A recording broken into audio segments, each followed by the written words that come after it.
Do you believe that one man could force two nations, Mexico and the United States, to unleash their full might in a relentless pursuit lasting nearly a decade? One man, no army, no fortress, no supplies, only red earth, blood, and a burning hatred could make over 5,000 elite soldiers falter in the desolate wilderness. He was no myth, but his deeds outshine any legend. His name was Geronimo. And this is not just the story of a warrior, but the final cry of a people on the brink of being erased from history. Picture yourself standing in the Arizona desert at dawn. No hum of cars, no buzz of technology, just wind, sand, and the faint roar of ancient history. Against a blood-red sky, the sun rises behind jagged rocks, and through a veil of mist, thin as a spirit, a lone figure moves forward. He is no soldier, no armor, no uniform. He is a native, his face weathered by the sun, his eyes deep as ancient stone. But when he looks up, there's something in his gaze that made even the boldest American generals shudder defiance. Immortality. His name is Geronimo, a man of the Chiricahua Apache, the last to carry the spirit of the mountains, rivers, and deserts. To the Americans, he was a menace. To the Mexicans, a walking nightmare. But to his people, Geronimo was the avenging god of the motherland. This is no wild folktale of the West, no legend spun from smoky dime novels. This is truth, raw, blood-soaked, hidden for far too long. There are chapters of history not taught in schools. There are souls buried beneath the foundations of railroads, cities, and monuments. Geronimo is one of those souls. But he does not rest quietly. He roars through the pages of history and today. You will hear his call. Geronimo's journey is a path with no return. It is a saga of betrayal, of grief, of blood and tears. But it is also a tale of loyalty, of honor, and a thirst for freedom that burned until his final breath. In our suffocating modern world, we may forget many things. But when the fire of freedom truly ignites, it needs no signal smoke or trumpet call. It needs only one man, one cry, one Geronimo, before his name echoed like a shout across the desert, before he became the final symbol of a dying culture. We must step back to a time when America was not yet a global power, but a growing dream, its eyes fixed hungrily on the West. The West, to the white settlers, it was the promised land. To native peoples like the Apache, Comanche, Lakota, and Cheyenne, it was home. It was soul. A place where every blade of grass, every crevice in the rock, carried the whispers of ancestors. But in the mid-19th century, a slogan spread across America manifest destiny, the divine right to expand. It was no mere propaganda. It was a creed, a steadfast belief that America was chosen by God to stretch from the Atlantic to the Pacific, no matter who already lived there. And so, they came. Settlers with wagons, rifles, and fences. Prospectors digging for gold, building, claiming. Behind them marched armies in blue, bearing star-striped flags, advancing relentlessly in the name of order. In the name of civilization. To the Apache, the West was not just land, it was their very flesh and blood. They lived in mountain caves, rode horses through valleys, hunted with the seasons, and prayed by the cycle of the moon. The Apache built no fortresses, founded no nations. They were one with nature. And that is why they would never kneel. The Chiricahua Apache, Geronimo's people were among the fiercest.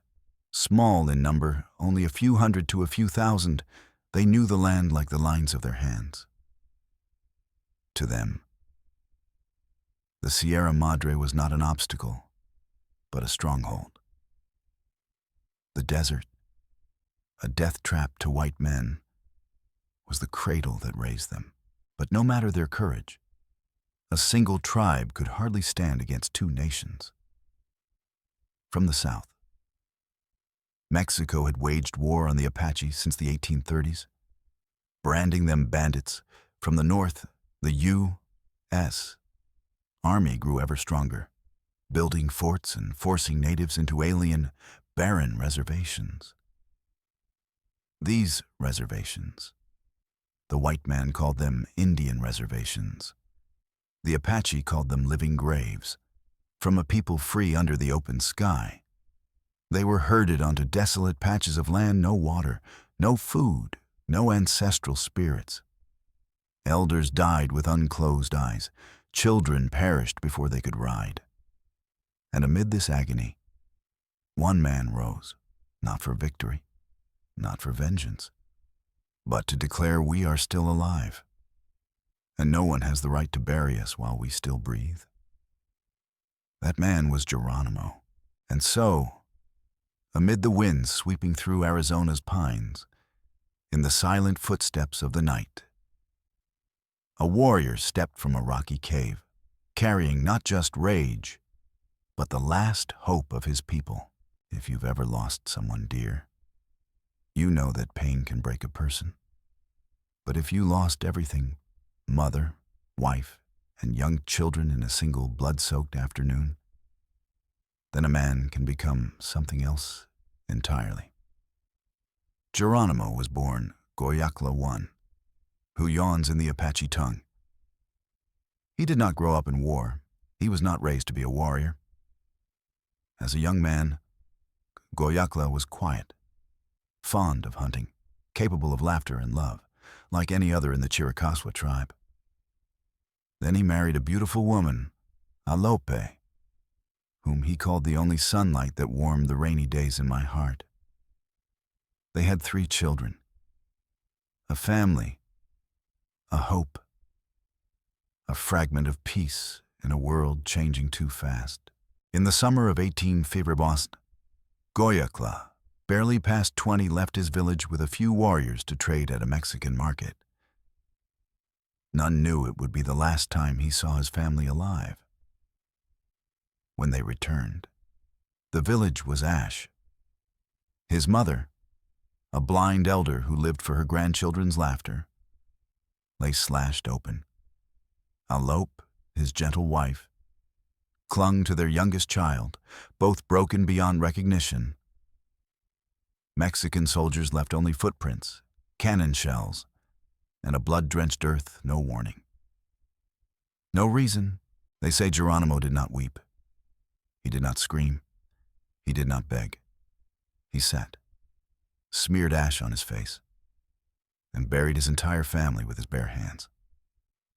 3 days, 3 nights, no food, no water, only earth, dried blood, and the whisper of the wind. On the 3rd night, under a moonless sky, he stood before their graves and swore, "From now on, I have no home, no heart. I am the night. The wind, and all who spilled blood on this land, will know my name." From that moment, Goyakla was gone. Geronimo was born. His name did not come from the Apache, but from his enemies. In a fierce ambush, he charged a Mexican squadron, slaughtering them alone with a knife, bare hands, and the fury of a soul with nothing left to lose. As the last soldier fell, the Mexican commander cried out to Saint Jerome, "Geronimo, Geronimo," from then on. The Apache called him Geronimo, a war name, gifted by the terror of his foes. No one knows if Geronimo thought he would survive his years of vengeance. But he did not just survive. He lived like a storm. He did not just seek revenge. He became the embodiment of resistance. A defiance no empire could extinguish. What came before made Geronimo a warrior. What followed made him a legend. After his oath at the graves, he ceased to live as an ordinary man. No more roads, no more villages, no home, no wife, no children. His roof was the sky, his shelter the rocks, his comrades the wind, the sand, and the Apache warriors ready to die by his side. Year after year, Geronimo became a walking nightmare, striking like lightning in the dark, vanishing before the army could grasp what hit them. One night, as American soldiers slept in their fort, oil-soaked arrows rained down, igniting flames. As they stumbled awake, Apache warriors emerged from the shadows, silent, swift as wolves, no machine guns, no cannons, just a handful of men, a few knives, and a knowledge of the land as intimate as the blood in their veins. By morning, they were gone like mist, leaving no trace. The U.S. Army grew frantic. Geronimo fought unlike anything they'd been taught. He held no fixed position, claimed no land, moving endlessly through deserts, mountains, and ravines where American horses dared not tread, and their maps were blank. General George Crook, one of the Army's sharpest commanders, admitted, "I can defeat anyone except Geronimo." In 1882, the U.S. government reached its limit.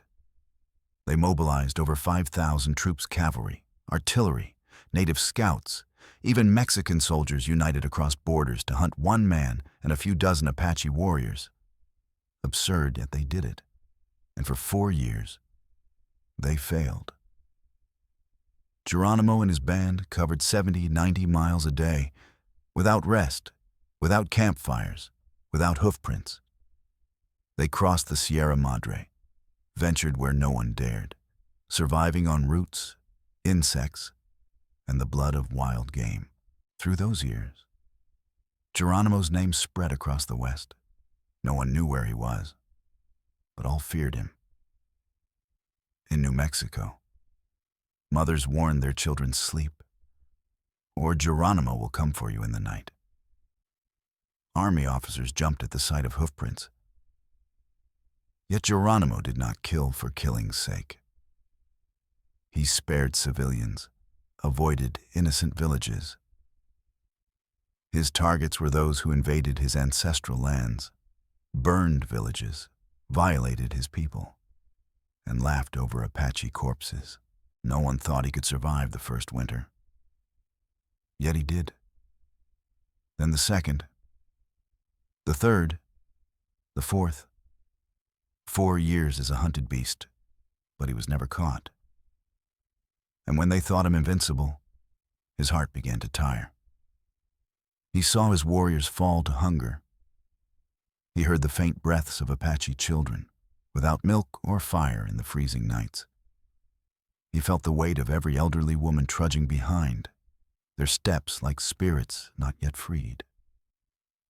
Then, Geronimo understood invincibility is not victory. And survival, sometimes, is its own kind of defeat. In 1886, deep in the remote mountains, Geronimo made a choice no one could believe. After nearly 4 decades of fighting, he would lay down his arms. Not because he was defeated, not because he was afraid, but because his people could not endure another winter of war. A war the world had long decided to bury. Some battles end in gunfire. Some lives end by the sword. But some legends fade not in death, but in silence. In the scorching summer of 1886, in Arizona's blazing desert, Geronimo and his last 37 followers, elders, women, children, hid deep in Mexico's rugged Sierra Madre. They were no longer an army. They were embers, struggling to keep a culture's flame alive against the storm. 4 years as shadows, hunted by 2 nations, each day of flight costing more lives, more hope. An Apache warrior recalled, "We lived on roots, scorpions, and water trapped in rocks. My daughter died without milk. My wife died in my arms. Silent, but he, Geronimo, still stood. He never fell." The U.S. Army, too, reached its breaking point. General Nelson A. Miles, succeeding Crook, received orders from Washington to end this resistance at all costs. But Geronimo could not be caught. They knew he could only be persuaded in a secluded valley, under silver moonlight and the hum of insects. Two worlds met the victor and the last resistor. Geronimo did not bow. He did not plead. He said only, "I surrender not because you are stronger, but because my people cannot face another winter." On September 4th, 1886, Geronimo laid down his weapons. The world shook. The last Apache resistance was over. But what followed was not mercy. The U.S. government broke its promises. Geronimo and his tribe were exiled to Florida, thousands of miles from home. Imprisoned as war criminals, without trial or sentence, they watched their people die daily of humid air, disease, poverty, and despair. Geronimo, who thrived in burning deserts, aged in a guarded cage. From a guerrilla warrior, he became a living relic. In 1904, at the St. Louis World's Fair, Geronimo was displayed in a tent, a historical specimen. White crowds gawked, snapped photos, laughed, and asked for autographs. They did not see the hundreds of mountains, the thousands of blood-soaked pages, or a nation dying behind his frail frame. When asked, "Do you regret surrendering?" Geronimo paused, gazing into a distance without deserts, without galloping horses, only the clamor of cities. Softly, he said, "I should have died free, rather than live like this." On February 17th, 1909, Geronimo took his final breath. No flags were lowered, no nation mourned, only a few kin stood by. He left as he lived quietly, unbowed. But his story is no ending. It is a warning. Not every warrior who lays down their sword is defeated. Not every victory deserves praise. Geronimo fell not because he was wrong, but because the world chose to forget what was right. If you think the story ends here, you're mistaken. For some people, even buried deep, leave questions that live on. Geronimo is gone, but his name, his words, his eyes in faded photographs, they still wait to be understood. In 1909, at Fort Sill, Oklahoma, no nation paused to mourn him. No church bells rang, no plows stopped, no major newspaper called him a hero. To the U.S. government, he remained a rebel. To official history, he was a quiet footnote, unworthy of textbooks. But to Apache children growing up in cramped reservations, without electricity or clean water, to Native peoples living under the long shadow of poverty and prejudice, Geronimo is a symbol, a soul, a reminder that they were once free and fought for it. History is written by the victors. In their story, people like Geronimo natives who rose for freedom are branded bandits, troublemakers, threats to order. But what is order? Is it when cultures are forced onto barren lands, when millions of acres of forest are traded for gold, railroads, churches, and factories? Who, truly, is the troublemaker? More than a century after his death, Geronimo's descendants still fight not with arrows, but with lawsuits. His family demanded the return of his remains, for evidence suggests his skull was stolen by a secret Yale society. Skull and bones linked to Prescott Bush, grandfather of President George W. Bush. That lawsuit was never heard. His skull, if truly his remains unreturned. Do you see, even in death, he is not at peace? This is Geronimo's most painful legacy. Resistance does not end when a warrior falls, but when the world forgets, they stood. Today, the Apache no longer ride horses through the desert. They drive old cars down dusty roads to reservations, but their eyes, like Geronimo's, never look down. They know what they've lost, and they remember. We live in an age where everything moves too fast. But pause for a moment and think of that man. A warrior who lost everything, but never his honor. A man called savage, but never as cruel as those in uniform. A prisoner in a cage, yet his spirit never chained. Geronimo was the last Apache to resist. But his story belongs to every people stripped of their voice. Every father who lost a child to violence. Every soul that refused to yield. The world may forget him. Books may ignore him. But every time someone rises for justice, for their land, for their people, Geronimo's footsteps echo again in the desert. Not in words, but in spirit. Thank you for walking this story with me. If his name stirs something in your heart, share it, for only when stories are retold does history truly live. What do you think of Geronimo of Justice in History of Truths Buried? Share your thoughts, for perhaps history needs rewriting by those who dare to listen.